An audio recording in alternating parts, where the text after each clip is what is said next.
والله الذي لا إله إلا هو ولا رب سواه إن أرزاقنا كتبت ونحن في بطون أمهاتنا. لكن لماذا لا نعيش هذه الحقيقة؟ ليش إحنا ما بنعيش حقيقة إني أنا أطمن إنه رزقي انكتب ولا يمكن إنه واحد يأخذ منه أي شيء، وإنه رزقي كافي وافي حتى ألقى الله، وإن حياتي ستكون طيبة. ليش؟ إن أحدكم لا يحرم الرزق بذنب يصيبه. هذه الذنوب يا جماعة أرزاقنا كتبها الله، هي موجودة هنا. إحنا بذنوبنا سكرنا باب الرزق. والله الذي لا إله إلا هو ولا رب سوى ما منعنا الرزق إلا ذنوبنا، من غيبة ونميمة حام وسب وشتم وحقد وشرك. نعم شرك. كيف الشرك؟ لما انت الله بيفتح عليك في الشغل بتصير تقول انا المعلم انا المقاول الكبير، وترد فضل هذا العمل لنفسك. هذا من اكبر الذنوب التي ستحرمك الرزق. والرزق يا جماعة هو مش فقط مال، انه مال الحلال الطيب الذي ترضاه انت ويرضاه الله لك.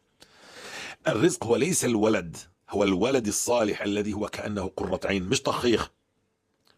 كيف بدك ترجع هذه الامور الى نصابها، انه رزقي يرجع يتدفق؟ انا سكر باب رزقي لكثرة ذنوبي من غيبة ونميمة وقروض وتأخير صلاة وكل هاي وأخلاق سيئة ومعاملات وقتها، وأمتثل لأوامر الله. ممنوع غيبة، ممنوع نميمة، ممنوع أكل حرام، ممنوع سب، ممنوع شتم. أنت مش بتعامل الناس، أنت تتعامل مع الله. ممنوع تنسب فضل الله عليك لنفسك، إنه يعني إذا أنت تعلمت صرت دكتور تعمل حالك أنت، تفكر حالك أنت علمت حالك.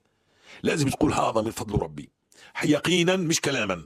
لازم تنتقل من الكلام الى اليقين، تقول الرزق عند ربي وانت بتسرق وانت بتغش وانت بتطخ. والله ما ابتلاك الله فيها. المشكلة انه احنا نتظاهر اننا نعبد الله، ولكننا عقولنا وقلوبنا مع الناس اصحاب المناصب. مفهوم؟ وبفكر التجارة شطارة، وبفكر رزقي شطارة، وبفكر كل شيء. كمان مرة هاي كلها اسمها ذنوب صارت في وقتها. الزم الاستغفار الذي يأتي بالأموال. الاستغفار يأتي بالأموال. فقلت استغفروا ربكم إنه كان غفارا يرسل السماء عليكم مدرارا ويمددكم بأموال. الأموال موجودة في الاستغفار. ويمددكم بأموال وبنين ويجعل لكم جنات ويجعل لكم أنهارا. والله الذي لا إله إلا هو 40 سنة من التيه نتعبد الله، لكن نعم عندنا ذنوب. الذنوب موجودة كانت عندي. كنت أفكر أتبع السيئة حسنة تمحوها، صلاة ركعتين تمحو ذنب بينك وبين الله، قروض ربوية. بدأت تجارتي بالقروض الربوية، خرب بيتي في القروض الربوية هذه. كنت أظن إن الناس واقفة تشتري من عندي بالدور، ولكن الديون تتراكم وتتراكم إلى أن تاب الله علي وأغلق علي كل باب. سكرت، بطل في التجارة، انكسرت، بطل في تمويل لهذه التجارة. تركنا وتبنا إلى الله ولزمنا الاستغفار بالليل والنهار. وقال الكريم خذ. وبدأ قضي الدين، جريت سنين طويلة من دون ما أحتسب من قضي الدين، علما إني كنت قد بعت عقار قبله بأكبر من الدين ولم يقضى الدين. تعرف ليش؟ لأنك تحت العقاب. لما أنت تحت العقاب ما في خلاص إلا أن تتوب. نعم، عشان أعيش الحياة الطيبة الكريمة بدي ألزم الاستغفار الذي يمحو الذنوب ويبدأ يفتح مسارب الرزق.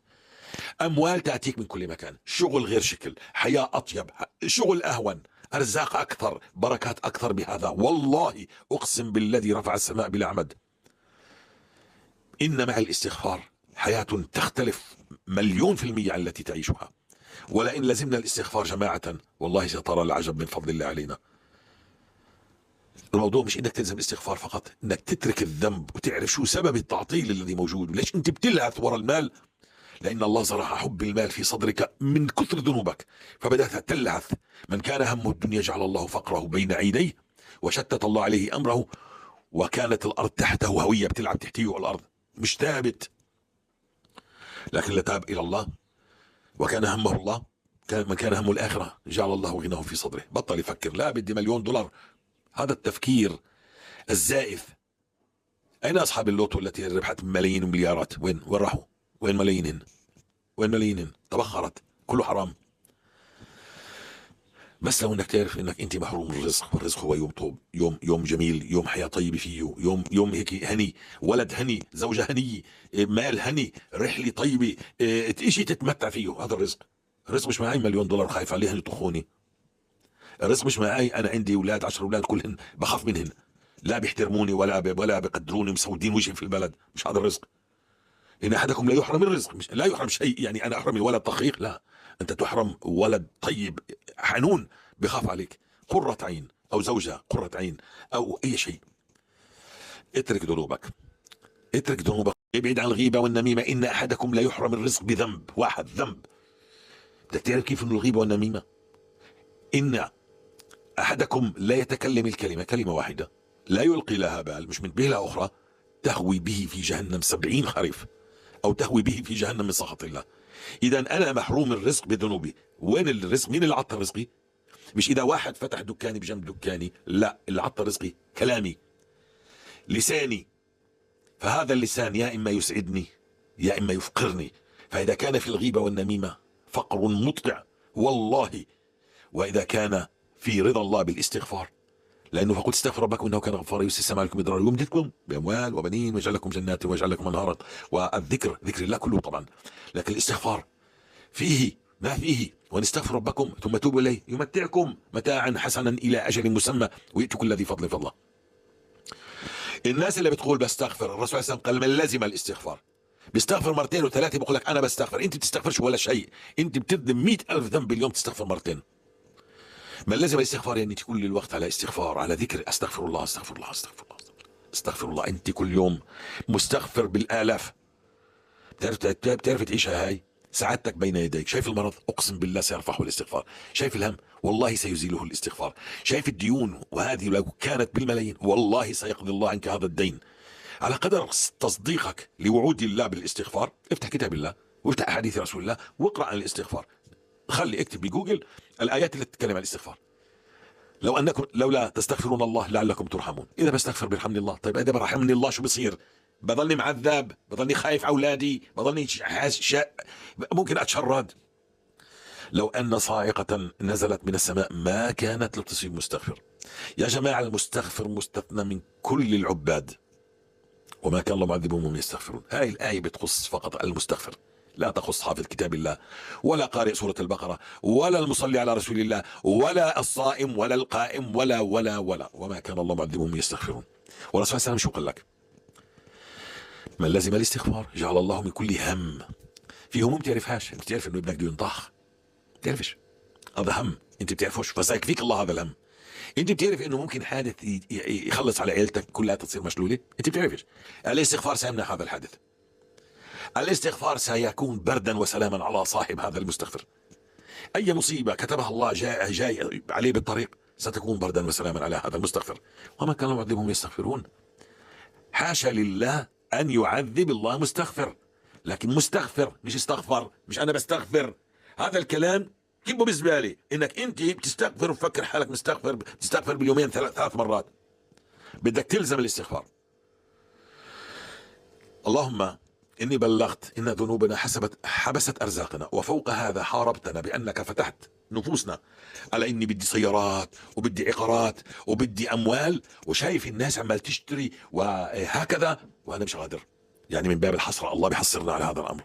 لكن إن تبنا إلى الله وتفقدنا نواهي الله فانتهينا عنها وأوامر الله فامتثلنا لها، سترى إنك ما عدت تنظر لا لفلان ولا لعلان، وأنت راضي مبسوط، رزقك يكفيك ويكفي من حولك، ووالله سيغنيك الله من فضله. أهم شيء تراقب الله. رأس الحكمة مخافة الله. والطخيخ اللي بنطخ، إياك أن تأخذ حقك بيدك. اللي بنطخ، شوف شو بقول الشرع. الله سينتقم من هذا الظالم. الله سينتقم من هذا الظالم. لما انت بتوكل الامر لله الله سينتقم منه وسترى الانتقام بأم عينيك. هذا حالنا. احنا نعبد الله على هوانا. اذا كان ادم عليه السلام نزل من الجنة بذنب، واذا كان ابليس طرد من رحمة الله بذنب، واذا كان يونس عليه السلام الذي ترك الدعوة ذنب، ترك الدعوة لله بين قومه التقمه الحوت بذنب، وانت شو بتعمل؟ قديش بتعمل من الذنوب؟ كيف تعظم الله؟ الاستغفار هو الجرافة اقسم بالله الاستغفار عندما تستغفر كل الباطل هذا من حولك يبدا يعني يبتعد عن طريقك. شوف قديش في حرام بوجهك، كيف انك انت عقلك كيف بدي اعمل كله هذا يهدأ مع الاستغفار. انا بستغفر والله ما هدى الطريق الي، ان الارزاق تبدا تتدفق علي والامور بتهين، والناس الصعب اللي امامي سيزيلها، والمعلم الصعب اللي بالشغل سيزيحه الله بالاستغفار، وسيمهد لك طريق الى ان تصل الى هذه الايه: وان استغفروا ربكم ثم توبوا اليه. بدك تتوب، أن استغفر ربكم ثم توبوا إليه يمتعكم متاعا حسنا إلى أجل مسمى. شو كل اللي عليه عليك؟ اترك ذنوبك والزم الاستغفار. استغفر الله بالليل والنهار، خلي مسبحتك بيدك، استغفر الله استغفر الله استغفر الله استغفر الله استغفر الله. لكن انتهي واعلم ان الله يراك.